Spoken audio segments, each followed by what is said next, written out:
Hockey Canada has created the most extensive set of teaching resources I've ever seen. And as a player or coach, you can never know too much about the game. These DVDs will help give coaches, players, and parents an up-close look at the fundamental skills, tactics, and strategies of hockey.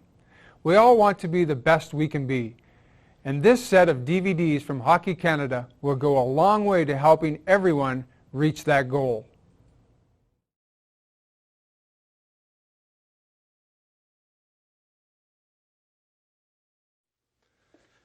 Welcome to Hockey Canada's Skill Development Series. In this, the 7th part of our series, we're going to cover the fundamentals of team play. Team play is the combination of individual skills and individual tactics that enables a team to prepare an effective and successful game plan. A team's style of play should be based on the type of players that are on the team.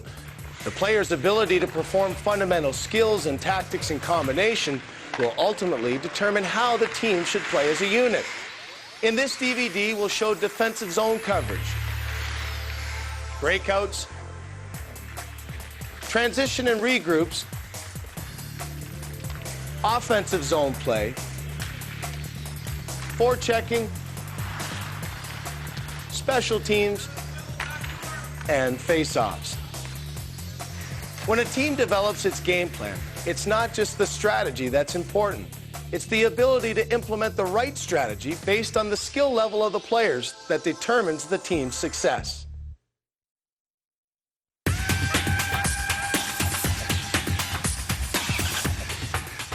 The key to any successful defensive system begins with proper positioning of the defenders. Covering the players without the puck is just as important as defending against the puck carrier. As much as players must be prepared to pressure the puck in one-on-one situations, support away from the one-on-one is equally critical. All players must work together and be prepared to defend as a group.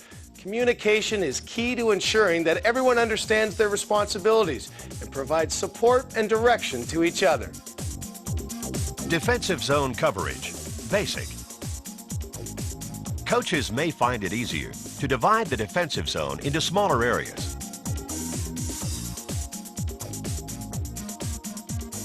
Basic defensive zone coverage starts in Zone 1, the contact zone, with D1 playing the puck carrier.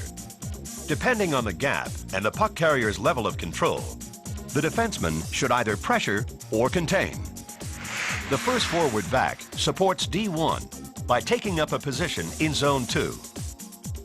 By playing slightly off the puck and in a defensive side position, F1 is available to jump to a loose puck or play the one-on-one if D1 is beaten off the wall.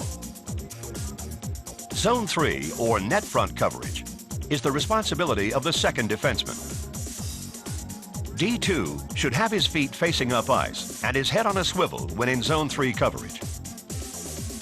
Zone 4, the high slot, is patrolled by F2, the second forward back. The responsibility of F2 is to cover the offensive weak side defenseman or sag to net front coverage in support of D2. Zone 5 is the responsibility of the third forward. F3 must play on the defensive side of the strong side offensive defenseman and should be ready to intercept a pass to the point. Defensive zone coverage, rotation. If the puck moves from one corner to the other, defensive players should switch sides by moving through the slot. Here, D2 jumps from net front position into Zone 1.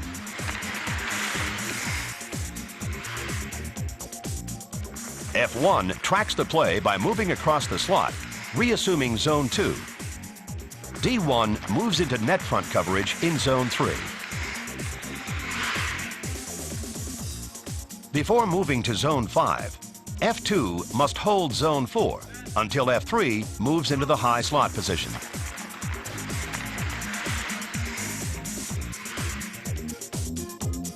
Defensive zone coverage, shade versus overload. Shading in the defensive zone is a modification of basic defensive zone coverage. The net front defenseman shades or moves to take away the options of the third offensive forward.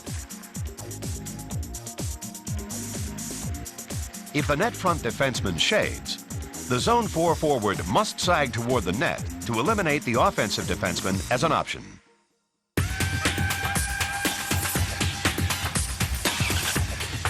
In most breakout situations, the players on offense need to read and react quickly. Ideally, the breakout provides a quick transition to the attack, allowing the offensive team to penetrate and apply pressure to the defense. For a breakout to be effective, players must support the puck and spread out the defense by using the width and depth of the ice. A team that can effectively move the puck out of its own end and generate speed to the attack will intimidate the opposition and frustrate the oncoming forecheckers. Wheel option, no pressure. If the defensive team applies little or no pressure, the offense should move the puck quickly up ice. If the puck is spotted near the net, the best decision by the defenseman may be to wheel behind the net with speed and carry the puck up ice quickly. Reading the wheel and seeing no pressure, the support players can fill the attack lanes, providing the wheeling defenseman with 4 passing options.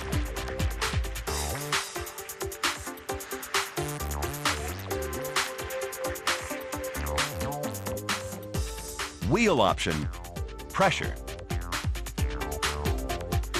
If the pressure the defensive team applies in the offensive zone is from the outside, the defenseman should pick up the puck and wheel.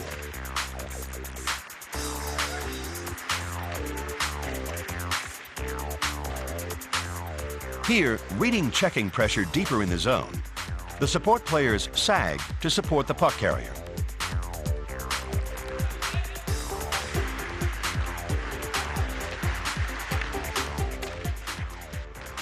The first forward back is the anchor option. F2 supports from the mid lane, while F3 either comes across in support or stretch skates to spread out the defense. Quick up, no pressure, long pass. The offensive team should move the puck up the ice quickly if the defensive team applies little or no pressure. If the puck is spotted in the corner, the quickest way to go on the attack is for the defenseman to tight turn in the corner and look to move the puck up ice. Reading no pressure, the support players can fill the attack lanes, providing the defenseman with long pass options.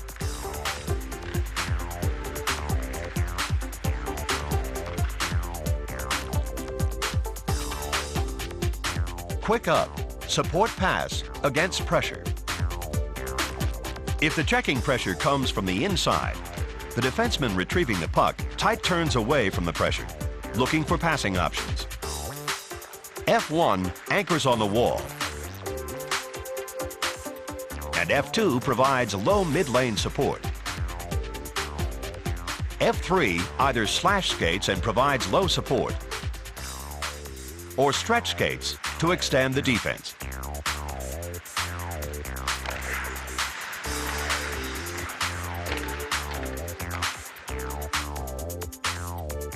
Over, direct pass.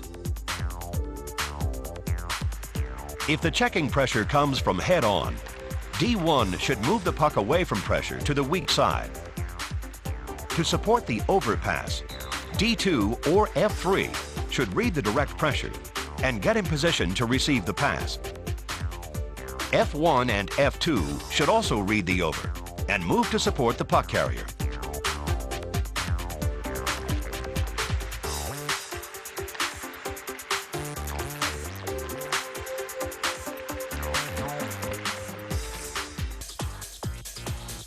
Over, bank pass.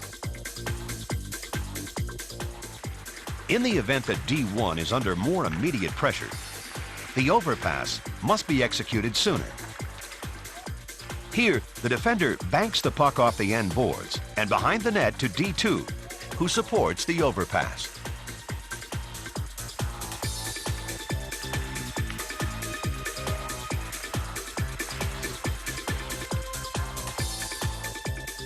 D turn back. If the defender retrieving the puck reads that the pressure from the outside is over pursuing, the defender should stop behind the net and change direction, F1 anchors on the wall, and F2 supports the middle lane. F3 can either stretch skate or move across as a passing option.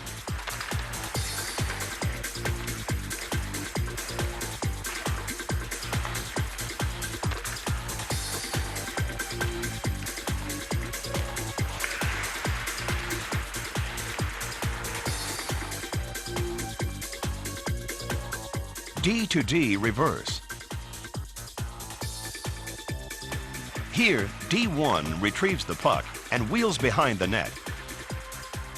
Reading outside pressure pursuing from the backside, D2 holds net front and calls reverse.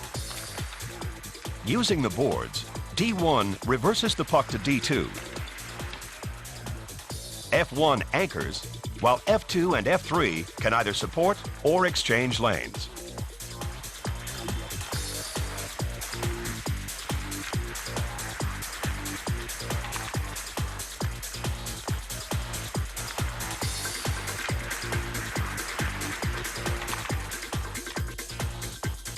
D2F reverse. If the checking pressure coming from the outside is quickly on the defenseman, the offensive team should use a defenseman to forward reverse. Reading the pressure, F1 supports D1 and calls the reverse. D1 uses an indirect pass off the boards and reverses the puck. After receiving the pass, F1 can either skate with the puck or pass to F2, who is moved into mid-lane support.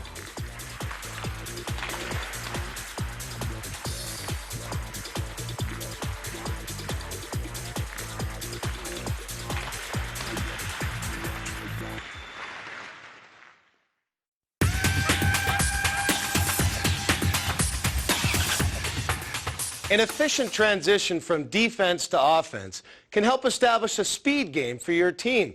Proper support allows for a quick transition, forcing the opposition to switch from offense to defense. The challenge is to force the other team to make decisions under pressure. Effective transitioning allows your team to establish the pace of the attack and denies the opposition the chance to forecheck and set up defensively. Basic neutral zone support. Effective offensive play in the neutral zone relies on puck support and the creation of passing options for the puck carrier. On the regroup, the puck-carrying defenseman must have the support of the second defenseman. Here, in a staggered position behind the puck carrier, the non-puck-carrying defenseman becomes a passing option. The three support forwards provide an anchor option on the boards, a mid-lane support option, and a stretch option. This support creates width and depth to the attack in the neutral zone.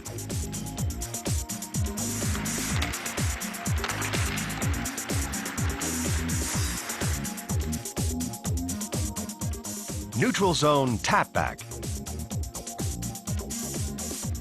The neutral zone tap back is used to change the direction of the attack away from the pressure of the forecheck. From a good defensive stagger, D2 taps the puck back to D1, who has speed and options through the neutral zone. Reading the play, the support forwards move to create passing options and offensive decoys for the puck carrier.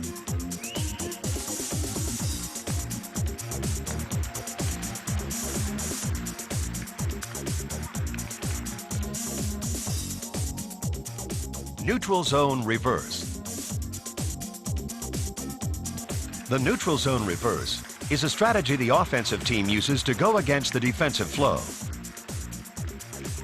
Here, D1 carries the puck to the middle of the ice. Reading off D1, D2 comes underneath, receives a drop pass from D1, then continues up ice looking for F2 and F3 as passing options.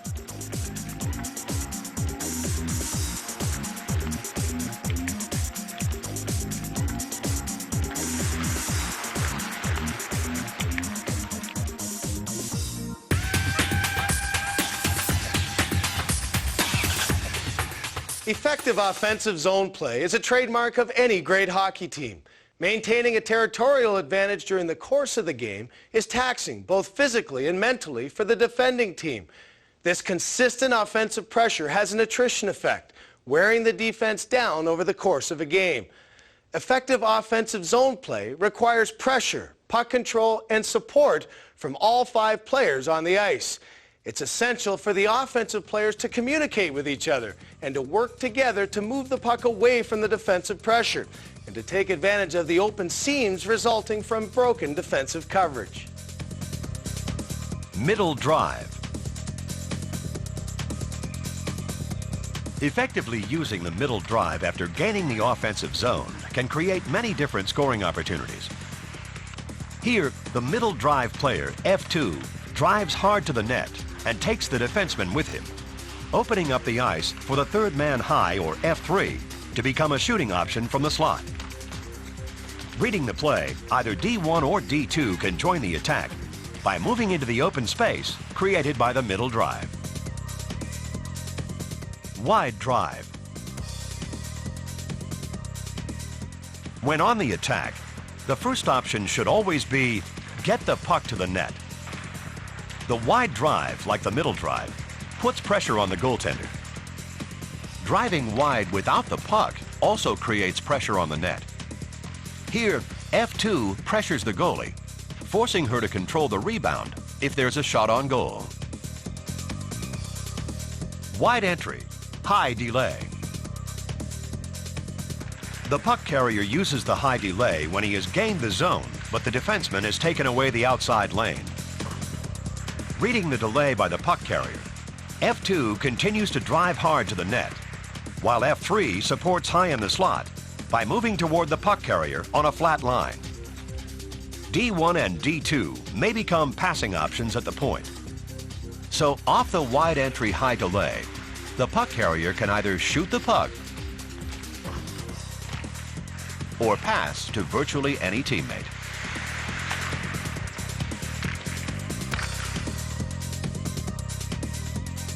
Wide entry, low delay.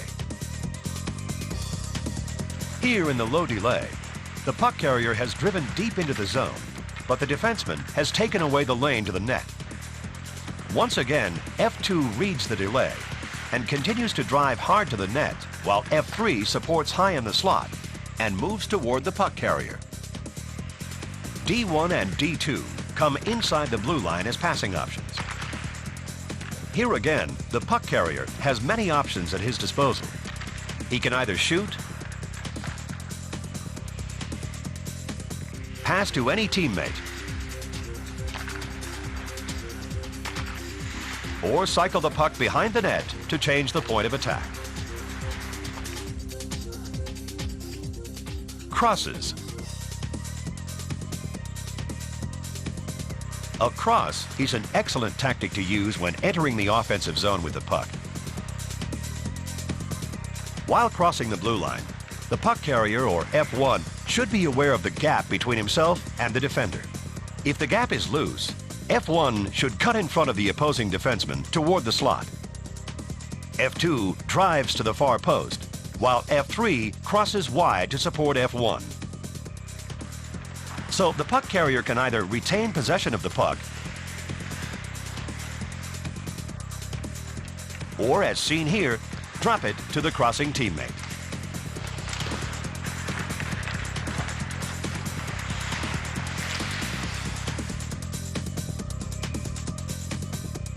Ladder plays. Here, the puck carrier, F1, enters the zone with speed, driving the defenders off. F2 slows down or stops just inside the blue line and receives a lateral pass from F1, who then goes hard to the net. Off the lateral pass, F2 can now take a shot on goal, pass to one of his teammates, or cycle the puck low if other options aren't available.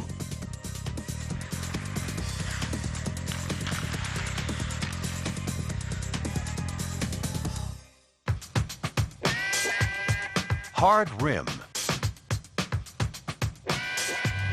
Teams use the hard rim to actually give up possession of the puck in order to get it back. Here, the puck carrier F1 approaches the offensive blue line and drives the puck hard around the boards. The weak side winger, F2, moves directly to the puck, either to gain possession or to make contact with the defender. The middle attacker, F3, moves toward the boards and supports F2 looking for a loose puck. F1, who originally rimmed the puck, reads the level of possession and supports.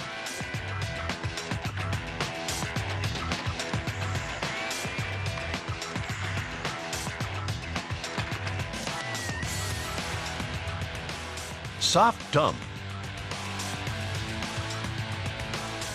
The soft dump is also literally designed to give up possession of the puck and then get it back. The puck carrier softly dumps the puck to where the offensive team has the greatest opportunity to retrieve it. Dumping the puck softly into the corner deters the goalie from coming out to play it. The weak side winger uses his speed to beat the defenseman to the puck, then goes to the net or passes to a supporting teammate.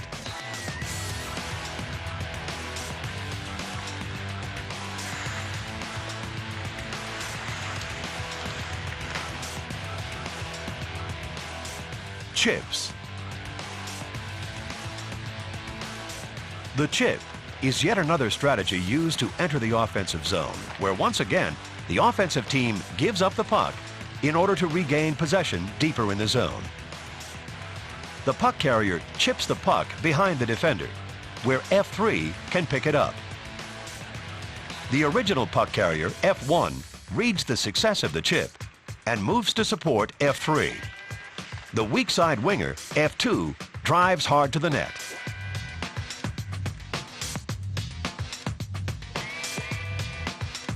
Cycle up the wall. When carrying the puck up the wall, the first option should be to challenge a lane between two defenders to the net. If the lane isn't available, the attacker should look for passing options to F3 high in the zone or either offensive defenseman. F2 should continue to battle in front of the net to act as a screen or move to get open as a passing option. Cycle low reverse. Here in the low reverse, the net front forward, F2, reads that the puck carrier is under checking pressure. F2 releases from the net and moves behind the puck carrier to receive a reverse pass. F3 should attack the net, and F1 should now replace F3 high in the zone.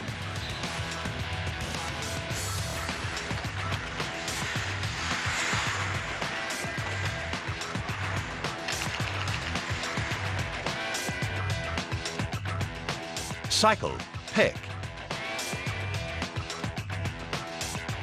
Using a pick on the cycle is an effective way to open a lane to the net. As F2 walks up the wall, F3 sets a subtle pick by sliding down the wall on the inside. This pick releases the pressure on F2 so that he can either walk to the net or look for passing options.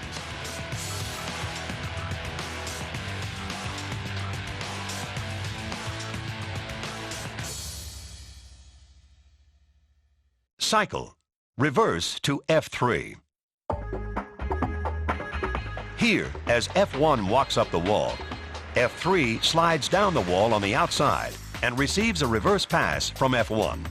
Once the puck is reversed, the new puck carrier, F3, can now either walk low to the net or use F1 or F2 as passing options.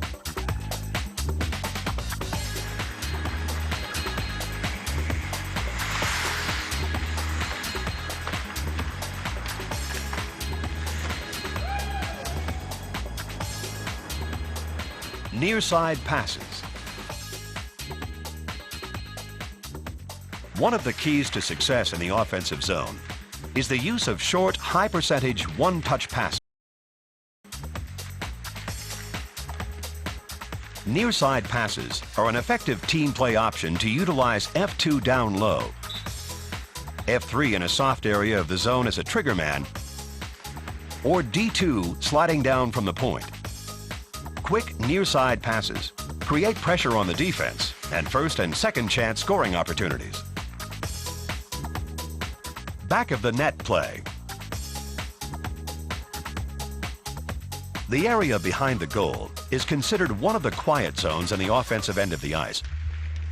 By taking the puck behind the net, the offensive team can maintain puck control and create confusion for the defense. Using the net as a screen, the puck carrier can attack the goal with a wraparound or a walkout, or move the puck to a low support attacker that is moved into the prime scoring area.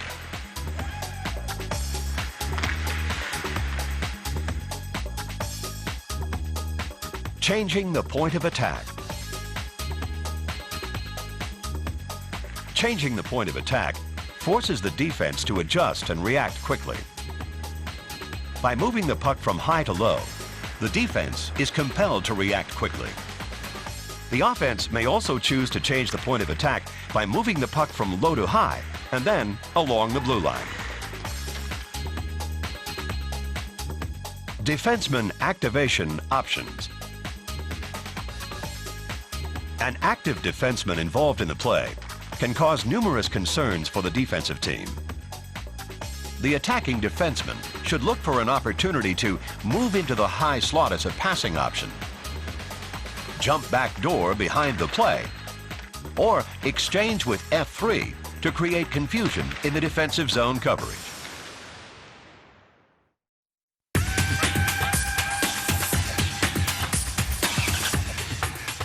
An effective forecheck is one of the most important weapons in a team's defensive arsenal. Forechecking causes the kind of extreme pressure that can force the opposition to make quick decisions that may lead to turnovers. To create this pressure, teams need to embrace a system that encourages all 5 players to get up the ice and in position as quickly as possible. In all forechecking situations, the first forward, or F1, sets the tone. The rest of the team must then react to support F1 to be effective on the forecheck. Offensive zone 1-2-2, contact. On a 1-2-2 forecheck in the offensive zone, F1 takes an inside-out route to make contact with the puck carrier.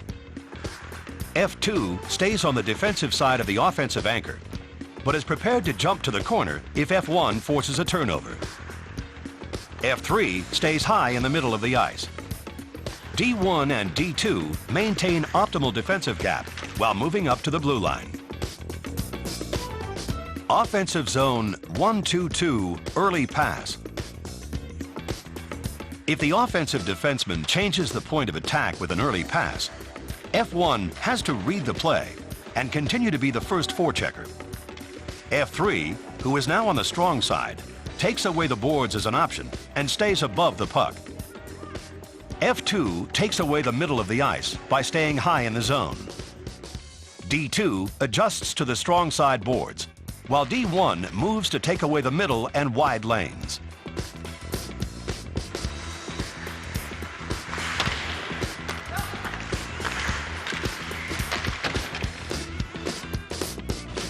Offensive zone 1-2-2, late pass. If the offensive defenseman makes a late overpass, F1 should come back to the middle. Reading the over, F3 aggressively rushes the puck carrier and finishes the check. F2 comes across to take away the strong side board option, while D1 and D2 move up on the blue line and slide to adjust to the overpass.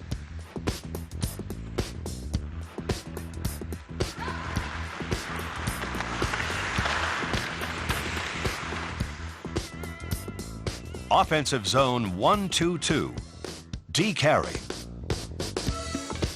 Here, if the offensive defenseman decides to carry the puck up ice, F1 pursues and angles the puck carrier up the boards. F2 swings down to create good gap on the puck carrier and gets ready to engage at or before the blue line. F1 prevents a pass to the middle or an inside move. F3 reads the D carry and fills the middle. D2 maintains optimal gap on the strong side, while D1 takes away the middle and cross-ice pass options.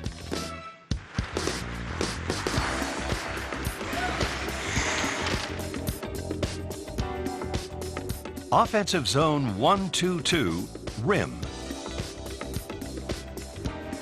If F1 sees the potential of a long rim pass, F1 should rush the passer, trying to stop the play. However, if the offensive player makes the rim pass, F1 should then come back hard through the middle. D1 reads the offensive team's level of puck control and pinches if there's a chance of a turnover. If D1 pinches, F3 covers for D1.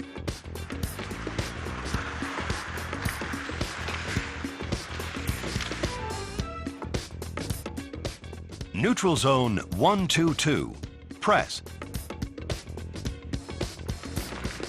Here, with the offensive team regrouping in the neutral zone, F1 pressures hard up ice, taking away the D-to-D pass. Reading the play, F2 and F3 move up ice between the dots.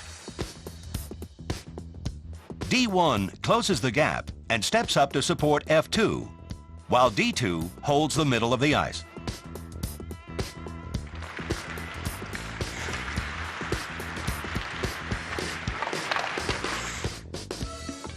Neutral zone 1-2-2, early pass. If the offensive defenseman makes an early D-to-D pass to avoid the forecheck, F1 should play inside out on the pass receiver. Taking this inside out route limits the offensive defenseman's opportunity to play the puck back D-to-D. F2 and F3 slide with the puck movement, taking away the boards and the middle. D1 takes away the strong side, while D2 eliminates the middle and far side options. Neutral zone 1-2-2, late pass. Here, as the offensive defenseman makes a late D-to-D pass, F2 reads the play and moves to pressure the pass receiver. F1 comes back hard through the middle, while F3 moves laterally to the strong side. D1 must read the play and pinch if there's an opportunity to create a turnover along the boards. Now, if D1 does pinch, F3 has to move to a defensive side position to cover for D1. D2's responsibility is to hold the middle lane and take away the middle and far side options. Neutral zone 1-2-2, D carry. If the offensive defenseman carries the puck up ice, F1 angles the play to the boards. F2 then moves to take away the offensive defenseman's option up the boards and holds the zone. D2 moves to the boards, keeping the play in front of him. D1 supports in the middle, taking away the middle and far side options.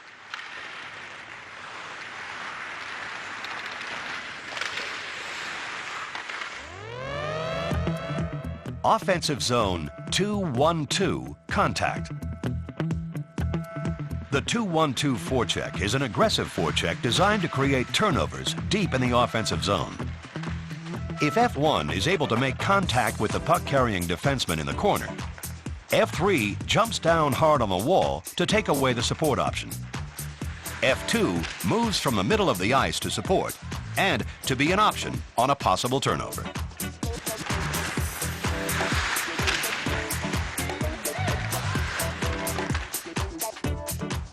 Offensive zone 2-1-2, D-to-D pass.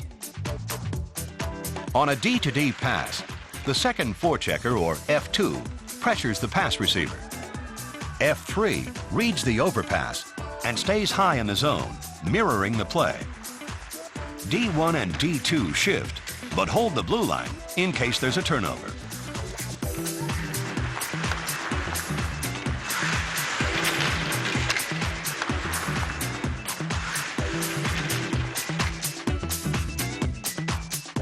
Offensive zone 2-1-2, reverse. If the offensive team reverses the puck, F1 stays with the original puck carrier and eliminates him as an option. On the reverse, F3 jumps hard to the pass receiver, while F2 moves across to eliminate the mid-ice option. D1 holds the line, enabling him to pinch down on the wall forward. D2 holds mid-ice, staying aware of the offside forward.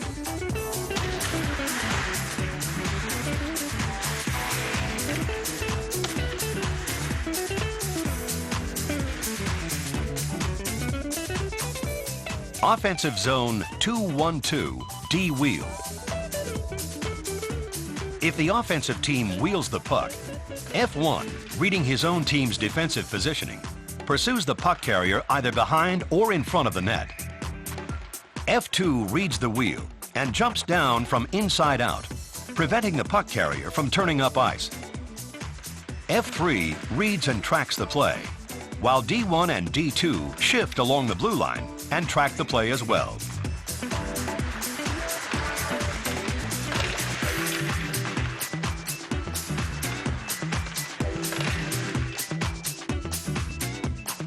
Neutral zone 2-1-2, contact. An aggressive forecheck to use in the neutral zone. The 2-1-2 forecheck is designed to take away the puck-carrying defenseman's options. Here, F1 quickly jumps to the puck carrier to make contact, while F3 reads and supports on the strong side. F2, having moved to take away the D-to-D pass, stays with the weak side defenseman. D1 and D2 maintain mid-ice position.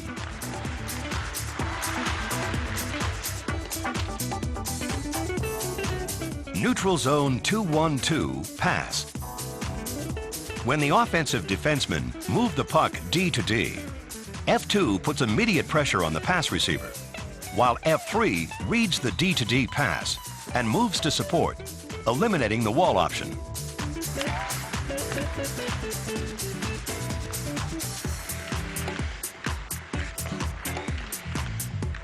F1 takes away the return D to D pass, then tracks back through the middle. D1 and D2 hold mid-ice position and adjust to defend against a cross-ice pass.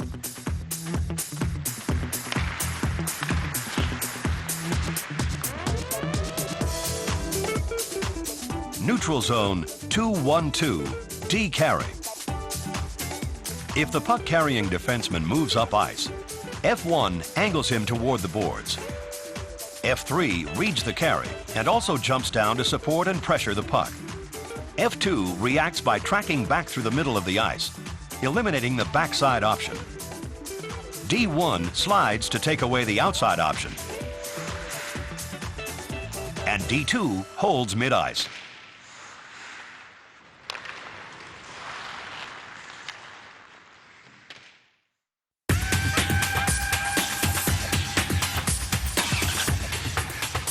Special teams can make or break a team's success. A successful power play can intimidate the opposition into playing less aggressively, while a successful penalty kill can help turn the momentum of a game. To be effective on the power play, a team must be able to move the puck quickly to create outnumbered situations against the penalty kill. Conversely, a team's ability to read and react while applying pressure is the key to good penalty killing. Power play breakout, 4 Blues. In a 5-on-4 power play situation, there's obviously less checking pressure than in a 5-on-5. In the 4 Blues breakout, D1 looks to move the puck quickly to either D2 or F1, who are supporting at the near blue line. Following the initial pass, the pass receiver immediately bumps the puck up ice to the support forward on the same side. Reading the direction of the initial pass, the players on the opposite side of the ice move across to support the puck as mid-lane passing options.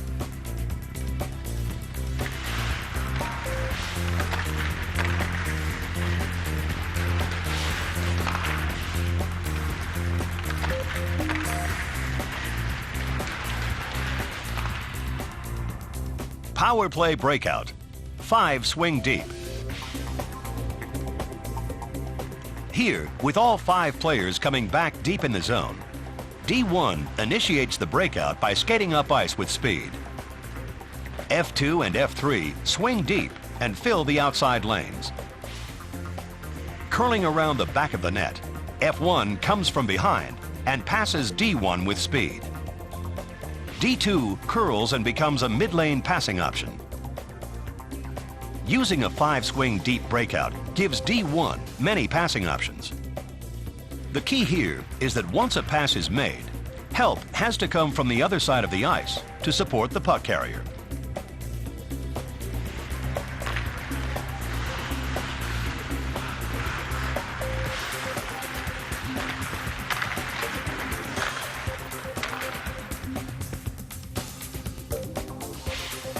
Power play breakout. Stretch.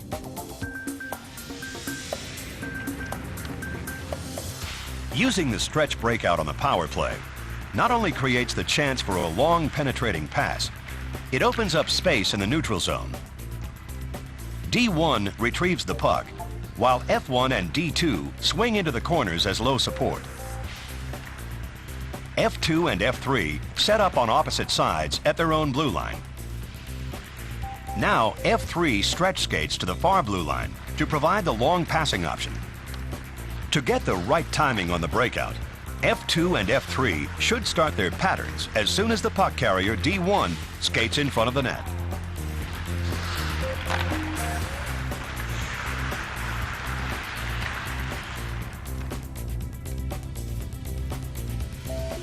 Power play breakout. Half box. The primary option for D1 off the half box breakout is to quickly move the puck up ice to either F1 or F2. This option is very effective if the penalty-killing team is changing on the fly and their bench is on the opposite side of the ice. If the quick-up option to F1 or F2 isn't available, D1 can carry the puck and look for F2 as an early mid-lane option or F1 as a stretch option. D2 and F3 support D1 as outside lane puck support.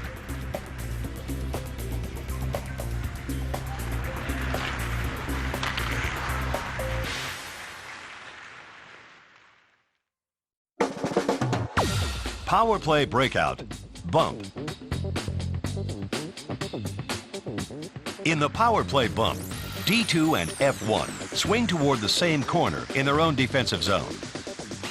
F2 and F3 position themselves at the center red line on opposite sides of the ice. As soon as D2 and F1 swing toward the corner, F2 or F3, whichever is on the same side as the double swing, sprints to the center ice dot. Here, D1 reads the player moving to the center dot and steps out from behind the net to make a long lead pass. The pass receiver can then either tap the puck to F1, who is moving hard up the wall, or to the support forward moving from the far side. If the quick-up option is not available, D1 can carry the puck up ice or use D2 as a lateral option.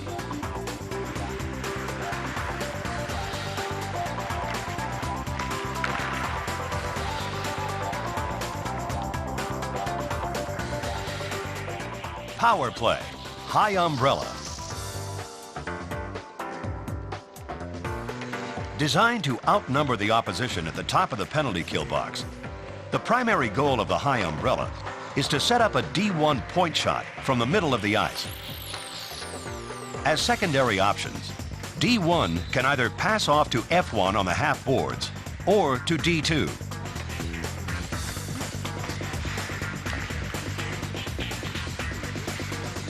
If the puck is moved to the half boards, then the low forward F2 must support the puck carrier. When the puck is moved to the point, F2 should skate to the net. If the penalty killers take away the point shot option by adjusting their setup to a diamond, the power play unit should move the puck down low.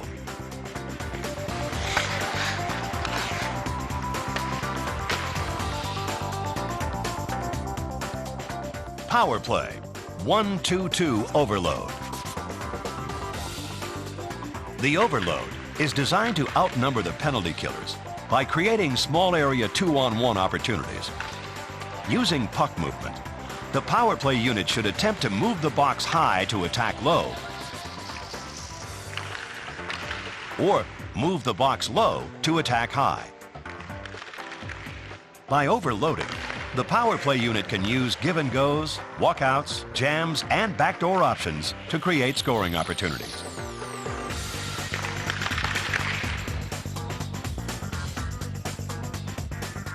Power play, 1-3-1. The 1-3-1 is similar to the umbrella in its setup, except in this case, the focus is on the high slot player who moves to support the puck carrier. The strategy behind moving a player into the high slot is to shrink the penalty kill box, creating increased space on either side of the box for scoring opportunities. So, the high slot forward is both a scoring threat and a key decoy.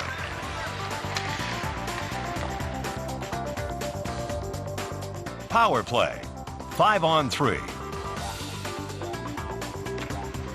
The 5-on-3 power play typically utilizes 2 point men in an attempt to draw the defenders out and invert the penalty kill triangle, creating 2-on-1 and 3-on-1 opportunities down low.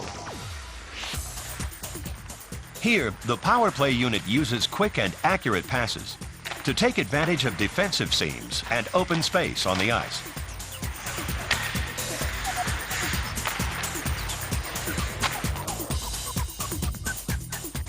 Power play, 4-on-3. The 4-on-3 power play normally sets up in a diamond formation, focusing on the high player as the quarterback with options to either side of the ice. The net front player should try to draw the defenders in and at the same time look for tips and deflections on point shots or shots taken from either side of the net. Penalty killing forecheck, pressure. When pressuring up ice on the penalty kill forecheck, F1 takes a wide route to flush the puck-carrying defenseman from behind the net. Maintaining his speed, F1 continues to apply pressure until the offensive defenseman changes the point of attack. F2 maintains middle lane positioning and reads off F1.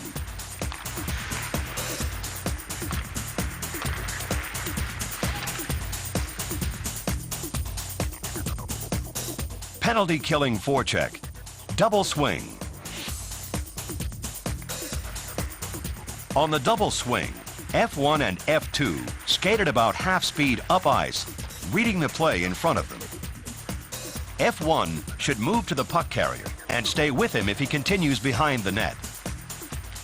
If F1 does follow the puck carrier, F2 swings across the front of the net and picks up the weak side.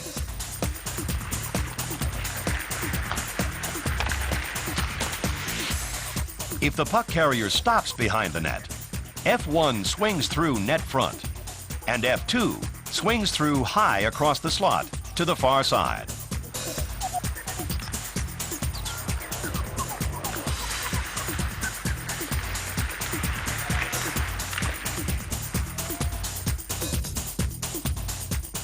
Penalty killing forecheck, Diamondback. In the Diamondback penalty kill forecheck, F1 channels the puck carrier to the outside of the ice. When a pass is made, F2 steps up and engages the puck carrier. D2 reads that the play has moved to the far side of the ice and now fills in behind to help out defensively.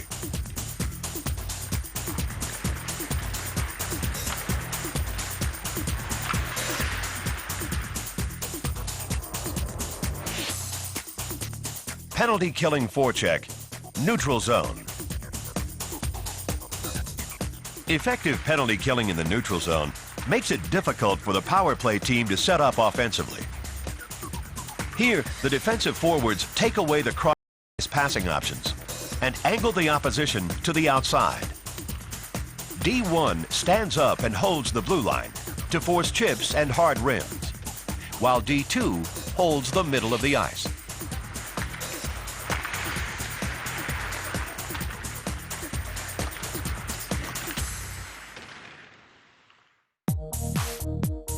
Penalty kill, aggressive box. When used effectively, an aggressive penalty kill box forces the offensive team to move the puck more quickly than they'd like to, which can result in a turnover. In this example, D1 anticipates the play to the hash marks, attacking on the pass with his stick on the ice, pushing the play off the boards. D2 shades to the near post, anticipating the low pass. Using an inside-out route, F1 attacks the strong side defenseman. F2 reads the play, ready to either jump toward the weak side defenseman or support D2 in front of the net. D1's aggressiveness dictates the play. Once he attacks, all 4 penalty killers have to be committed to a "if one goes, we all go" mentality. Penalty kill, passive box. Defenders can eliminate close-in scoring chances by positioning themselves in a tighter box, which forces the play to the outside. In this passive penalty kill box, the defenders keep their head on a swivel and maintain active sticks to take away passing lanes. Stop and start skating and good communication among all 4 defenders are essential for an effective passive box.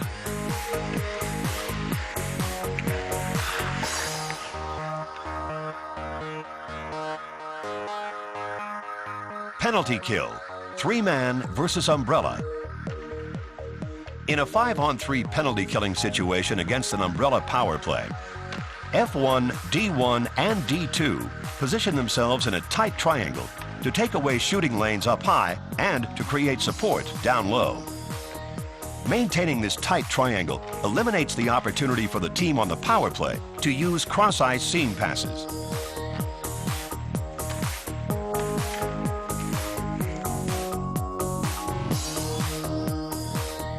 Penalty kill, 3-man versus overload.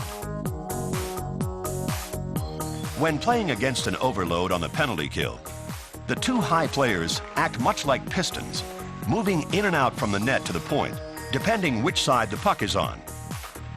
Responsible for low coverage, the low defenseman moves from side to side in front of the net. If in fact the pass comes down low, the defenseman can challenge the puck carrier and take away the pass across.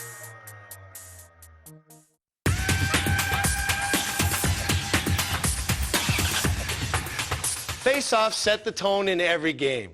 Winning or losing a face-off determines whether a team is on offense or defense. Teams that win the majority of their face-offs have the edge in overall puck possession, which enables them to spend more time on the attack. So as long as you have control of the puck, your opponent can't score against you. Face-off techniques. Quick draw. Here, the player taking the face-off relies on his ability to react more quickly than his opponent. In the quick draw, the player anticipates the drop and draws the puck either on his forehand or backhand, effectively winning the face-off by using his reflexes. Face-off techniques. Hit stick. Hitting an opponent's stick at the drop of the puck is kind of like taking the gun out of a gunfight. By simply directing the force of his stick onto his opponent's stick just above the blade, the player taking the draw effectively neutralizes the opposing player's ability to get the puck.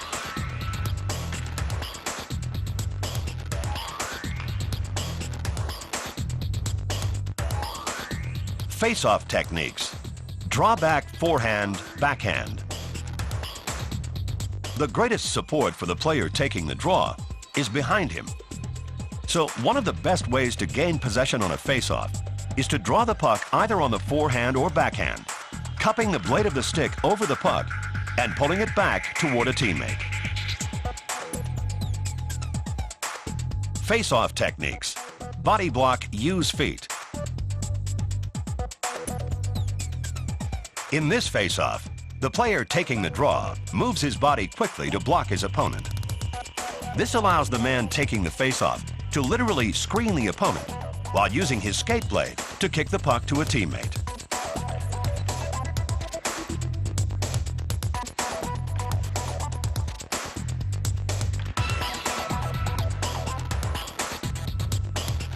Face-off techniques. Body block, forward support. Similar to the previous face-off technique, the player taking the draw ties up and blocks his opponent. The success of this technique not only relies on the skill of the player taking the face-off, it also requires a quick read from the support players, who should move in and gain control of the puck.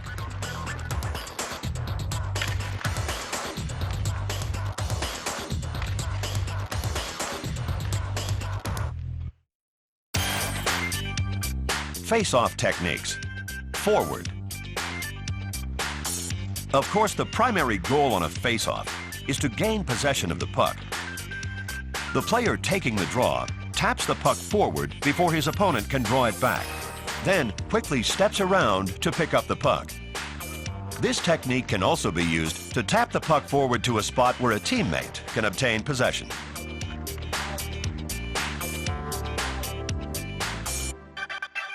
Defensive zone loss.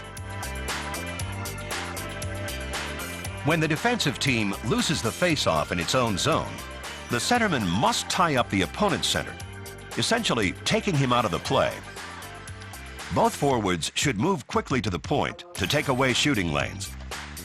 The board side defenseman must return to net front, while the net front defenseman looks to lock up the offensive team's net front winger. Defensive zone win. There are a number of options on a defensive zone win, but a primary consideration should be to move the puck away from pressure. As in a face-off loss, the centerman ties up the opposition center. The player who gains puck possession should look to play the puck away from pressure or to the far side. Reading this, the net front wingers move to become passing options, while the net front defenseman holds up the opposition forward. Offensive zone swing. The goal on any face-off win in the offensive zone should be to generate a scoring opportunity. On the basic swing, the centerman locks up the opposition center. Both forwards, as well as the mid-ice defenseman, must also lock their opponents and force them away from the puck-carrying defenseman. The puck carrier should move toward the middle of the ice, looking for a shooting lane.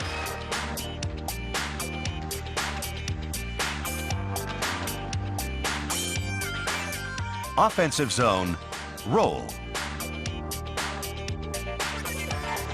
The responsibilities of players on the roll are similar to those on the swing.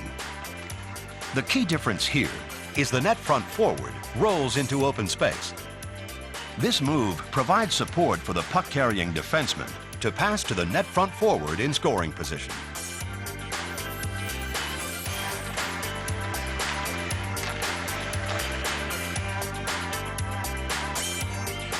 Offensive zone, defense up. Moving the defense up after winning an offensive zone faceoff offers several opportunities.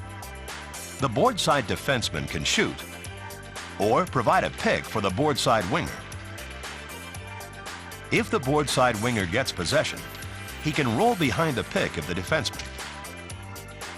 The center and the net front forward must lock up their opponent, and the mid-ice defenseman must stay high in defensive support.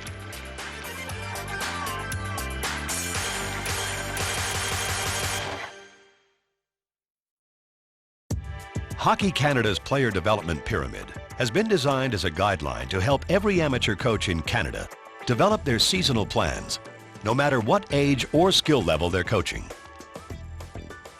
Within this pyramid, there are two different flows of progression that form these guidelines. The first progression is based on the different skills that players need to learn, working from technical skills at the base of the pyramid to individual tactics, then team tactics, team play systems, and finally strategy at the peak. The second progression, based on the age and skill level of the team, flows diagonally from the initiation program at the bottom to novice, then atom, pee-wee, bantam, and finally midget. Now, let's go back and take a closer look at each of the levels in the first progression. At the bottom of the pyramid is the technical skills level. These are the fundamental skills that form the foundation of every player's development in the game of hockey. Encompassed within this level are the skills of skating, puck control, shooting and scoring, and checking. After demonstrating the ability to execute the technical skills, players can then progress to the next level, individual tactics, where they begin to develop their read and react skills, otherwise known as hockey sense. As we move up the pyramid, we see that players begin performing drills to develop their understanding of team tactics and team play systems. In both levels, players learn how to apply their individual skills and hockey sense to a team game. At the peak of the pyramid is strategy, where teams learn styles of play to combat the opposition. Coaches determine these strategies based on their own philosophy, the age of the players, and the skill level of the team. As players become older and the competitive level increases, more complex game strategies can be taught. With a better understanding of how the first progression works, let's now integrate it with the second progression. Together, they show the amount of time throughout the year that coaches should devote to various skills during practices, based on the age and skill level of the players. At the base of the second progression is the initiation program. Because players at this level are very young and just learning the game, Hockey Canada recommends that most of the season's practices be devoted to the fundamental skills. As shown here by the pie chart, 85% of the year should be spent on developing the team's technical skills, with the other 15% allocated to individual tactics. When players reach the novice level, coaches can add drills to introduce team tactics. Note that technical skills now reduces to 75% of the year's practices. Individual tactics stays at 15%. And the remaining 10% is now allocated to team tactics. At the atom level, Hockey Canada recommends reducing the amount of time that players practice technical skills to 50%, while increasing individual tactics to 20% and increasing team tactics to 15%. Players should also begin to learn team play systems. 10% of their practice time should be allocated to these skills, with the remaining 5% used to introduce the concepts of strategy. For the levels of Pee-wee, Bantam, and Midget, practices should focus on reinforcing the technical skills with a more balanced approach, while also teaching a variety of individual and team skills. For the Pee-wee program, 45% of practice time throughout the year should be devoted to technical skills, 25% to individual tactics, 10% to team tactics, 10% to team play, and 10% to strategy.